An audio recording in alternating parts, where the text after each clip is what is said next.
Welcome everyone to another Ref Brandon and the Todd Family YouTube video. Wherever you are, whatever you may be doing, thank you so much for making Ref Brandon and the Todd Family part of your day. We always greatly appreciate it. If you jump on here live here on this Thursday night, make sure you leave a comment in the comment section down below. Give the video a like, a thumbs up. If you have not yet subscribed, please do so and share the video on all social media platforms. Subscribing takes about 2 seconds and it helps the channel out tremendously.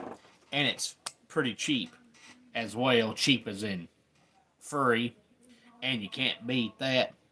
But I want to jump on here live because we are less than 24 hours before college football's championship weekend begins. Hey there, Marcus. Glad to have you here. I am fantastic, as always. Hope you've been enjoying some of my college football conversations this week. Last night, I talked about the continued unfairness and bias in the college football playoff rankings, and I talked about what Texas Tech head coach said, which was absolutely spot on. Tonight, if I remember, I want to talk about what Lane Kiffin said, because I always talk about, sour grapes. And with Lane Kiffin, it's once again sour grapes. He said this a couple of weeks ago, and I just have not yet talked about it. But championship weekend starts tomorrow night. The first game of championship game weekend is 7 o'clock Eastern Time on the CBS Sports Network.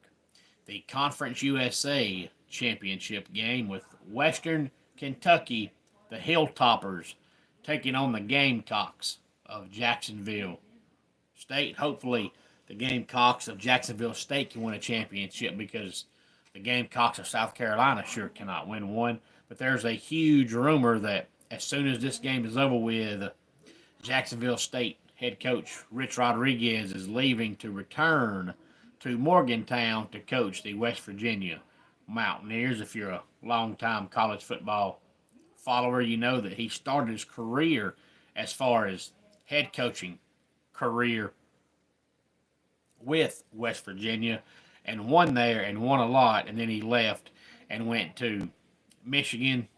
He went to make more money, and that didn't work out. And now the rumor is he's going back to West Virginia. Tomorrow night, 8 o'clock on Fox, we have the Mountain West championship game, UNLV and Boise State. Also 8 o'clock on ABC is the American championship game with Tulane and Army. Hey there, Austin. Glad to have you here. Saturday, noon, on ABC, we have Iowa State and Arizona State for the Big 12 championship. That's kind of an odd start time for both of those teams, especially Arizona State, because noon Eastern time is 11 o'clock a.m. in Ames, Iowa, and it's 10 o'clock a.m. for Arizona State.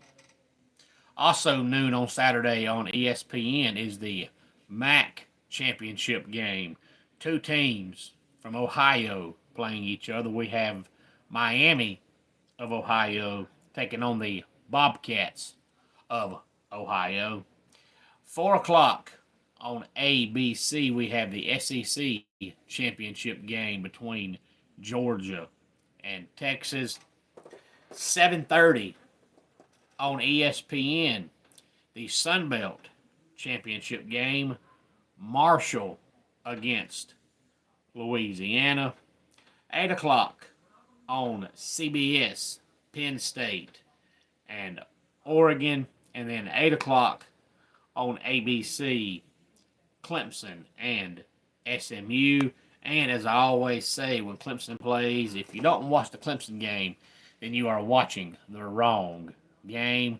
But I believe the best two games are going to be on at the same time because I think Penn State and Oregon is going to be a really good game, and I think SMU and Clemson is going to be a really good game. But if you missed the video last night, I said that unfortunately I think SMU beats Clemson. I hope I'm wrong. I will watch the game to see whether or not I'm wrong, hoping I am, but I think SMU beats Clemson. And Austin, I will be watching college football tomorrow night, but I will probably watch SmackDown, not live, but late tomorrow night after all of the college football is over with. My TV records all of wrestling automatically, so I can miss it live, which is better because anytime they're showing clips of what happened last week or last night or earlier tonight, I can fast forward over it and I can fast forward through all the commercials, so I can watch an entire SmackDown in about an hour and 10 minutes, and it's a whole lot easier. That way, that is it for the conference championship games. I am looking forward to it, but I always say that, people shouldn't complain, and that's why if you watch this channel, you know that to this day, I have never one time, any game, any sport, any team, have I blamed the referees for a loss. I don't do that because to me, first of all, that's something 5-year-olds would say. Oh, the referees did a bad job in that game. And second of all, the only folks that complain about the referees is the ones that lose the game.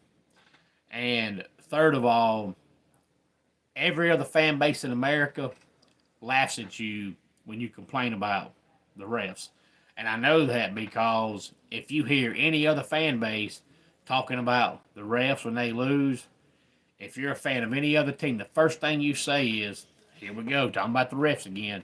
So when you do it about your team, they're saying the same thing about you. Well, I've always said that that's sour grapes. Well, Lane Kiffin again is sour grapes. Last year in the SEC championship game, hey there, Midnight Villain. Glad to have you here. Hopefully you gave the video a like and a thumbs up. Hopefully you have subscribed to the channel and tell all your friends and family about the channel. But last year, going into the SEC championship game, all Georgia had to do was win, and they're in the playoffs. But they lost, and then when they lost, Kirby Smart wants to whine about how tough their schedule is, it ain't fair, and blah, blah, blah. But he didn't say that until they lost the game. He didn't go into the game saying, man, our schedule's tough. This ain't fair. This ain't right. You didn't care. But then all of a sudden, when you lose, you want to whine about it. Well, Lane Kiffin done this same thing a couple of weeks ago. Before Ole Miss played Kentucky, Lane Kiffin didn't come out and say, man, this ain't fair. This ain't right. Our schedule's too tough. We shouldn't have to play Kentucky. But then when they lost the game, a few days later, he comes out and says, man, that ain't right. Our schedule is just so tough. Blah, blah, blah. We could do this and that in another conference. First of all, that's a bunch of hogwash. Second of all, you're only complaining because you got beat. You knew the task at hand. All you had to do was go out there and win, and you didn't. You and your team played chokey choke. Jackson Dart threw interceptions on consecutive drives there in the fourth quarter. That's on your quarterback. And going chokey choke is on you, nobody else. And just like I've said about Alabama, if Alabama was 9-3 and their losses were to Georgia, Tennessee, and Texas, you might could sell me on them being a top 12 team, but they lost to Oklahoma and Vanderbilt. Ole Miss, same way. If you lose to 3 top 10, top 15 teams and want to tell me your schedule's tough, I might believe it. But when you're losing to Kentucky and Florida, I don't want to hear it. Louisville, supposedly, according to all the non-SEC people, oh, Louisville sucks. They're awful. They just play in the ACC. They're not any good. But they beat Kentucky by 27 points. And that same Kentucky team beat Ole Miss. So Lane Kiffin can't try to tell me how tough his schedule is. You lost to freaking Kentucky. You went chokey choke, and your quarterback went chokey choke. That's on you and your quarterback. And Midnight Villain, you are from Tennessee. I've got some family on my dad's side that is in Tennessee.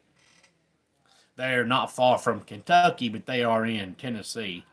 Barely, so I know some people from the state of Tennessee. Great state, but no matter who you pull for and where you're from, you'll find something on this channel that you or somebody you know like. We talk college football, the NFL, wrestling, NASCAR, college basketball, the NBA, baseball, and then I do top 10 countdowns, and sometimes they're about sports, sometimes they're about food, sometimes they're about music, sometimes they're about vacation, sometimes they're about holidays. You just never know. So a lot of my top 10 countdowns aren't about sports at all. So it's a sports and variety channel. I try to talk about entertaining things that don't cause people to get in an uproar and don't make anybody mad, because I don't want to do that. So you'll never hear any kind of political talk here on this channel. But Lane Kiffin, sour grapes. He didn't complain about playing Kentucky until he lost. Then all of a sudden, he wants everybody to feel sorry for him. And yes, Cameron, I did watch Survivor Series War Games last weekend, and I'm looking forward to the NXT Premium live event coming up this weekend that I'm going to try my best to talk about sometime, probably late tomorrow night, maybe even around this time tomorrow night, but I want to talk about it some before it actually happens, in case anybody has anything they want to say, any early predictions before it gets here on Saturday. Cameron, hopefully you have subscribed to the channel. I see you're a Gamecock fan, and that was a good game last weekend. Probably the most important game for the rivalry as far as both teams being ranked the highest. But I just don't know that rivalry games mean as much as they used to. And you're seeing that now with Ohio State, because they lost to Michigan again, and Michigan's not any good. Had Ryan Day coached Ohio State back in the 70s or 80s and lost to Michigan 2, 3, 4 years in a row, he'd be out the door. But now you've got a few fans saying fire Ryan Day, but in all reality, he's nowhere near getting fired. Because back in the day, especially the 70s and 80s, when you didn't have playoffs and the national champion was voted by fans, really truly your rivalry game in some cases was the last game of the season. So, whether you won or lost, you had to think about it for the next year. And even if you had a bowl game after that, it might be the Blue Bonnet Bowl. And you have no idea how much that bowl game is going to mean, because the national champion is voted. Hey there, Bernie. Glad to have you here. But that's because we didn't have playoffs back then. And you can tell the difference in the 70s and 80s fans and the modern day fans, because the older college football fans still put a lot of emphasis and input on these rivalry games. A lot of the younger fans just don't care. And I said here on this channel back in like August that you'd have a lot of Ohio State fans that would say fire Ryan Day if they lose to Michigan this year, because of how bad Michigan is. And of course they are, but if Ohio State goes on to win the national championship, they're not going to come back and say, oh, we lost to Michigan. They don't care anymore. They're national champions. It'll be the same way with Clemson. Now, of course, it's not going to matter, because SMU is going to beat Clemson Saturday, and Clemson's season is toast. But if by some chance Clemson defeats SMU Saturday, and then they go on to win the national championship, they're not going to say, man, our season was ruined.